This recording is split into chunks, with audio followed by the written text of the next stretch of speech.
ఉదయ నమస్కారం అందరికీ. కంటెంట్ క్రియేషన్లో దూసుకుపోదాం. ఈరోజు December 3. ఇదేంటంటే బేసిక్గా నేషనల్ పొల్యూషన్ కంట్రోల్ డే అనమాట. మనకు తెలుసు మన తాలూకు పర్యావరణం చాలా విషయాల వల్ల కలుషితం అవుతుంది.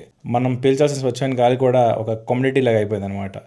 ఎక్కడో పల్లెటూరులో తప్ప బయట కూడా అవైలబిలిటీ పెద్దగా లేదు. సో ఇట్లాంటప్పుడు మనం ఖచ్చితంగా ఈరోజు దాని తాలూకు సిగ్నిఫికెన్స్ గురించి మాట్లాడుకోవాలి. December 2 ఎందుకు ఈ నేషనల్ పొల్యూషన్ డే ఇచ్చారు అంటే, మీరందరూ వినే ఉంటారు, భోపాల్లో ఒక భారీ ప్రమాదం జరిగింది. ఒక కెమికల్ ఫ్యాక్టరీలో ఉన్న వేస్ట్ ఏవైతే ఉన్నాయో అది సరిగ్గా డిస్పెన్స్ అవ్వక దానివల్ల చాలామంది ప్రాణాలు కోల్పోయాయి. ఒక పెస్టిసైడ్ ప్లాంట్లో జరిగిన ఒక ప్రమాదం సుమారు 500,000 జనాభా పైన ఎఫెక్ట్ చూపించింది. అంతేకాకుండా ఇంచుమించు 15,000 మందిని ప్రాణాలను బలి తీసుకుంది. మనం మాట్లాడుతుంది UCIL కోసం, యూనియన్ కార్బైడ్ ఇండియన్ లిమిటెడ్. 7 అనే ఒక బ్రాండ్ నేమ్తో ఉన్న ఒక కార్బైడ్ కెమికల్ని తయారు చేసే పెస్టిసైడ్ ప్లాంట్ ఇది. దీన్ని కార్బరైల్ అని అంటారు అనమాట. ఈ పెస్టిసైడ్ ఏదైతే ఉందో దాన్ని తయారు చేసే ఈ ప్లాంట్లో సరైన సేఫ్టీ మెజర్స్ పాటించకపోవడం వల్ల ఒక ఘోర ప్రమాదం అయితే జరిగింది 1984లో. అది December 2 రాత్రి December 3 ఒక రకంగా చెప్పాలంటే ప్రళయ తాండవం చేసింది. దానివల్ల చాలామంది చనిపోయారు. Lung and respiratory based diseases ఏవైతే ఉన్నాయో వాటిని వాళ్ళు ఫేస్ చేశారు.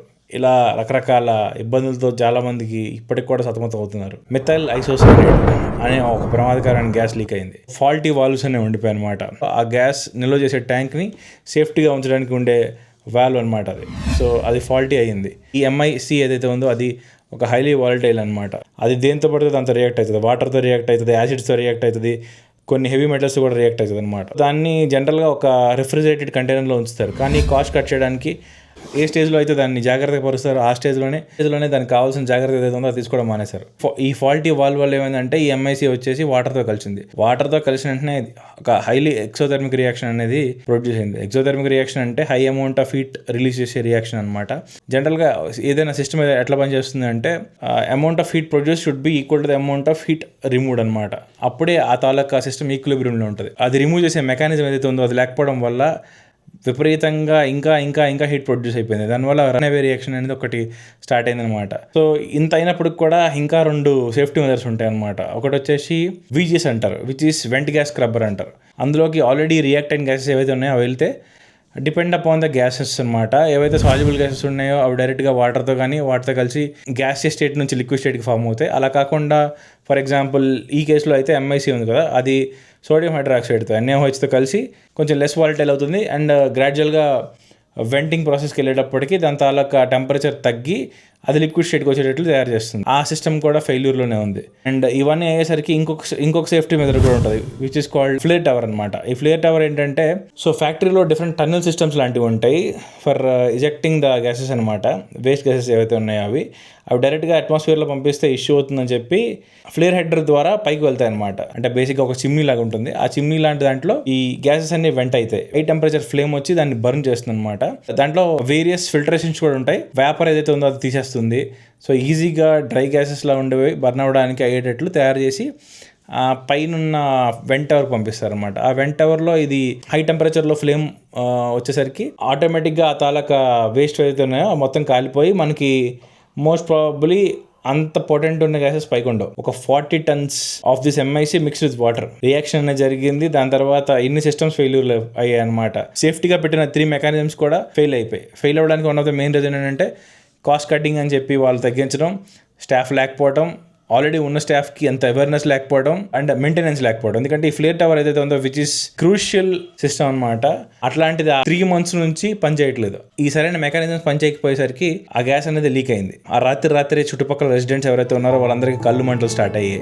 రెస్పిరేషన్ బ్లాక్ అయింది. విపరీతంగా దగ్గడం మొదలు పెట్టారు. అలాగా కొంతమంది నిద్రలోనే చనిపోయారు. ఫస్ట్లో 3,800 అనుకున్నారు, బట్ తర్వాత 10,000 మెంబర్స్ వరకు చనిపోయారని తెలిసింది. అదే కాకుండా 500,000 జనాభా 500,000 వాళ్ళందరూ పల్మనరీ డిసీజెస్తో ఇప్పటికీ సఫర్ అవుతున్నారు. స్ట్రీట్స్ మీద కౌస్ చనిపోయినా, బఫెలోస్ చనిపోయినా సంఘటన జరుగుతున్నప్పుడు కూడా UCIL ఏదైతే ఉందో అది దే విత్హెల్డ్ ఇన్ఫర్మేషన్ అనమాట. మనకు కావాల్సిన ఇన్ఫర్మేషన్ ఇవ్వకపోవడం వల్ల ఇంకా చాలామంది జనాభా చనిపోవడానికి వాళ్ళు ప్రత్యక్షంగా పరోక్షంగా కారకులయ్యారు.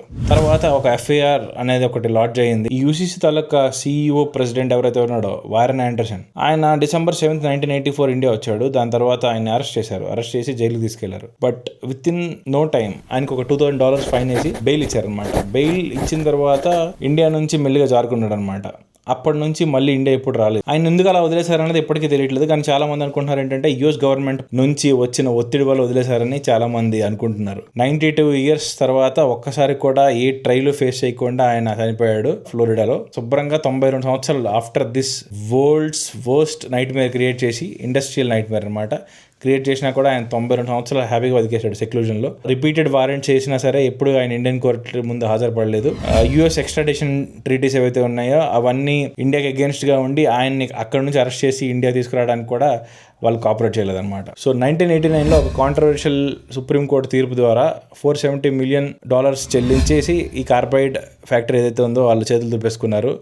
సివిల్ అండ్ క్రిమినల్ క్లెయిమ్స్ ఏవైతే ఉన్నాయో వాటన్నిటికీ ఆ $470 million జవాబు ఇచ్చేసారనమాట. సో చెప్పినట్టుగానే వారెన్ ఆండర్సన్ ఎవరైతే ఉన్నాడో వాడు హ్యాపీగా 92 years బతికేసి తర్వాత చనిపోయాడు. మనం మాత్రం స్టిల్ ఆ పొల్యూషన్లోనే ఉన్నాం అనమాట ఇప్పటికి కూడా. ఎందుకంటే ఈవెన్ దో ఆ ప్లాంట్ ఏదైతే క్లోజ్ అయ్యిందో అక్కడ ఉన్న హెవీ మెటల్స్ వల్ల ఇప్పటికీ అక్కడ ఉన్న వాళ్ళు సివియర్ మెడికల్ ప్రాబ్లమ్స్ అన్నీ ఫేస్ చేస్తున్నారు. ఈ లైఫ్ అనేది చాలా చిన్నది and air is very much precious to everyone. కాబట్టి మనకు ఆల్రెడీ జరుగుతున్న ఎయిర్ పొల్యూషన్స్ ఏవైతే ఉందో బికాస్ ఆఫ్ ద ఫ్యాక్టరీ నుంచి వచ్చే వేస్ట్, వెహికల్స్ వాడతాం దాని నుంచి వచ్చే దుమ్ము ధూళి, అలాగే వాటర్ పొల్యూషన్, సీవేజ్ వేస్ట్లు ఏవైతే ఉన్నాయో, కెమికల్ వేస్ట్లు ఏవైతే ఉన్నాయో వాటర్లో కలిపేస్తున్నాం, వాటర్ని అలా చెడగొట్టేస్తున్నాం. పెద్ద పెద్ద ఇండస్ట్రియల్ సౌండ్స్ కానీ, కాంక్రీట్ మిషనరీ సౌండ్స్ కానీ, సరదాగా రోడ్ పైన హాంగ్ చేయడం వల్ల వచ్చే సౌండ్స్ వల్ల కానీ సౌండ్ పొల్యూషన్ అవుతుంది. ఇదంతా కాకుండా ఇల్లీగల్ డంపింగ్ వల్ల, ఈ ప్లాస్టిక్ ఏవైతే ఉందో అదంతా ఒక దగ్గర డిస్పోజ్ చేయడం వల్ల క్లాగింగ్ అయ్యి అండర్ గ్రౌండ్ వాటర్ అది కూడా దారుణంగా తయారవుతుంది. దానివల్ల కూడా మనకి ల్యాండ్ పొల్యూషన్ జరుగుతుంది. ఇలా అనేక విధాలుగా పొల్యూషన్ జరుగుతున్నాయి. December 2 ఏదైతే సిగ్నిఫికెన్స్ ఉందో అదే మన national pollution control day. So మనకున్న లైఫ్ ఏదైతే ఉందో అది చాలా చిన్నది. కాబట్టి గమనించుకొని మన చుట్టుపక్కల ఉన్న ఈ న్యాచురల్ రిసోర్సెస్ని గౌరవిస్తూ హ్యాపీగా బతకాలంటే వాటిని కూడా హ్యాపీగా ఉంచాలి, వాటిని కలగకూడదు. చక్కగా ఉందాం, మనకు ఫ్రీగా ఇచ్చిన ఈ స్వచ్ఛమైన గాలిని హ్యాపీగా పీల్చుకుందాం. సో ఫైనల్గా నేను చెప్పొచ్చేది ఏంటంటే కల్మషం లేని మనసుతో, కలుషితం లేని గాలి పీల్చుకుంటూ హాయిగా బతికేయడానికి మనం వంతు కృషి చేసుకుంటూ పోదాం. సరేనా? ఉండటానికి గాయస్ సెలవు. Bye bye.